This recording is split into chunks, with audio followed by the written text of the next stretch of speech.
Have you ever opened a book and realized that you are reading a defining piece of literature from your generation? Have you ever been so immersed with a story that it sucks you in and you just can't get out?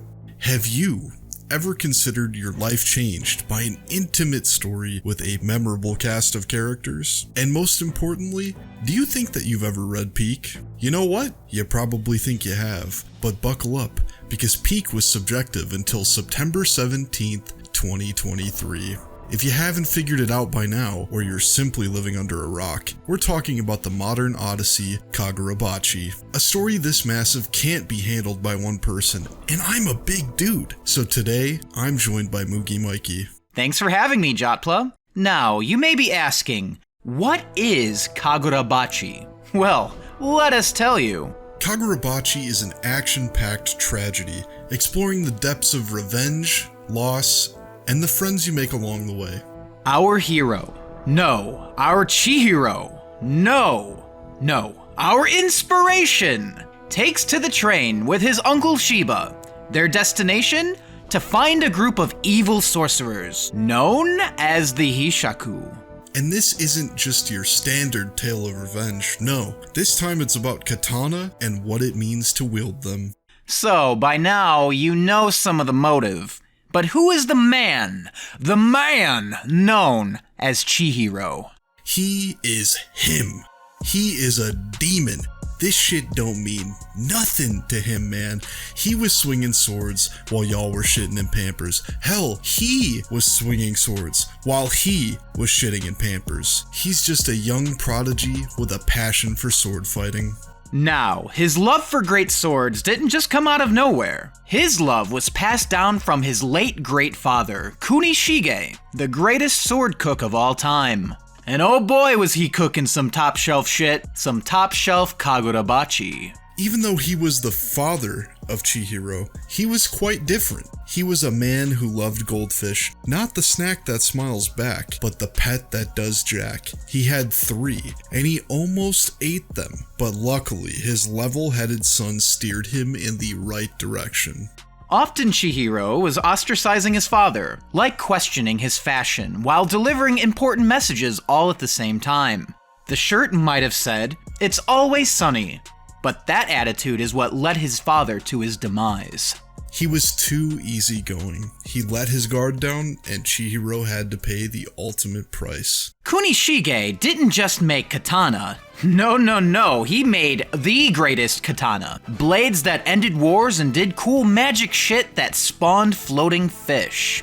The same fish that Kunishige loved in his lifetime, brought home from some value store. A red fish for fortune, a black fish for warding off evil, and a tri-colored fish that just sort of looked kind of cool, were all magically sealed in Chihiro's aquarium sword. Fans all around the world know this sword as the fish stick. Pre-orders for the fish stick have been skyrocketing on HLJ, and the suppliers don't know if they'll even be able to meet demand. Chihiro is a man of few words, but when he speaks, they're loud. His defining features are his super badass jacket, his brooding resting bitch face, and most importantly, his hate-filled scar. Chihiro is not a man looking to move away from his past, no. He is dedicated to one thing and one thing only: revenge. Some people like having a cup of coffee when they wake up, but our hero Chihiro thirsts for a cup of blood. He seeks to be a chef, to craft the finest dish best served cold. Now that you've been introduced to the most important anime protagonist of all time, let's meet the greatest deuteragonist of anime, Shiba. Shiba is basically Chihiro's uncle, a friend of the family who lived nearby and would come by uninvited. Shiba's the type of guy that shows up to hug Kunishige and Chihiro and say, "I needed this." Shiba follows Chihiro around like a field trip chaperone. He's there to witness Chihiro whooping ass and sometimes even offers sage life advice, like telling him to remove his scar, because in this day and age, we have the technology. But if you are a Kagurabachi fan like we are, you know that ain't ever gonna happen. Shiba and Chihiro set out to become the greatest WWE Tag Team Heavyweight Champions of all time. On their journey of discovery, they meet Char, a little girl being chased down by a sorcerer who loves blowing shit up. Nah, like, he really fucking loves explosions. It's his whole thing. It's just 2 chapters of explosions. And that's kind of where we're at so far. But we have enough material for games, movies, the greatest Netflix live-action adaptation, radio dramas, and a fully produced anime by MAPPA.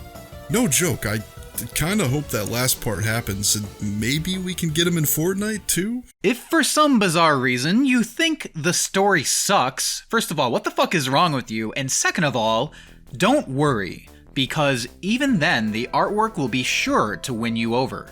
Boasting beautifully choreographed action sequences, amazing visual representation of Chihiro's sorcery-filled sword, and arguably one of the most iconic poses to have ever graced a manga panel.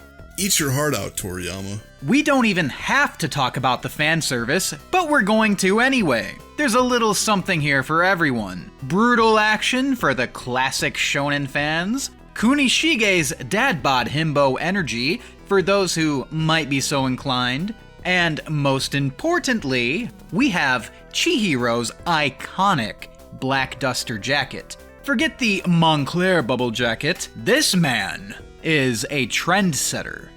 You know, that jacket is pretty sick.